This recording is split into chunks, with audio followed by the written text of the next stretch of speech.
সম্পূর্ণ দুর্নীতিমুক্ত বীরগঞ্জ কাহার গড়ে তুলব। আমরা একটা ইপিজেড প্রতিষ্ঠার চেষ্টা করব। হাজার হাজার তরুণ প্রজন্মের কর্মসংস্থান নিশ্চিত করা যাবে। মানুষের মৌলিক চাহিদাকে মৌলিক অধিকারে পরিণত করার চেষ্টা করব।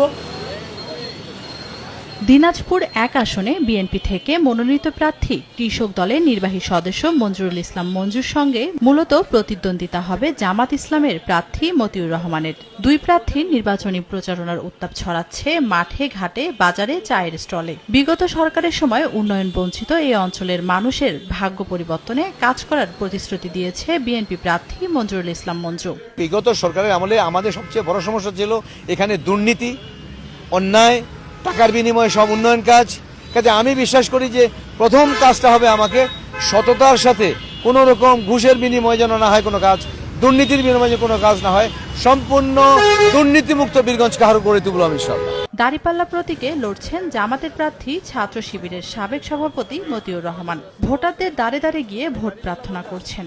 দুর্নীতিমুক্ত সমাজ গড়তে সকলকে নিয়ে কাজ করার প্রতিশ্রুতি তার।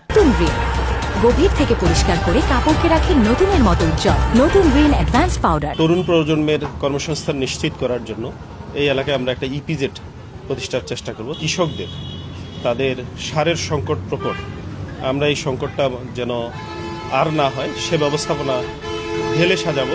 এনসিপি ক্ষমতায় গেলে জনগণের ভাগ্য উন্নয়নে কাজ করবে। দলগতভাবে আমরা মানুষকে আশ্বস্ত করতে চাই না, আমরা মানুষের জন্য কাজ করতে চাই। আমরা মানুষকে কাজের মাধ্যমে বিশ্বাস করাতে চাই যে এনসিপি শুধুমাত্র প্রতিশ্রুতি দেওয়ার একটি দল না, এনসিপি মানুষের জন্য কাজ করার একটি দল।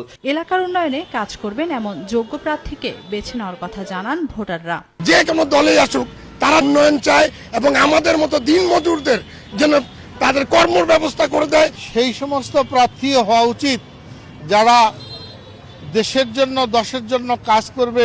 আমার ভোট আমি দিব সুস্থ ভালো লোকে গিয়ে দিব।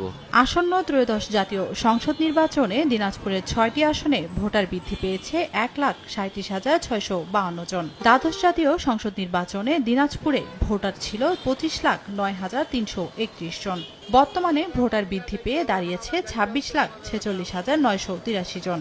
জেলায় পুরুষ ভোটার ১৩,২২,৩১০ জন, নারী ভোটার ১৩,২৪,৬৫১ জন ও তৃতীয় লিঙ্গের ভোটার সংখ্যা ২২ জন।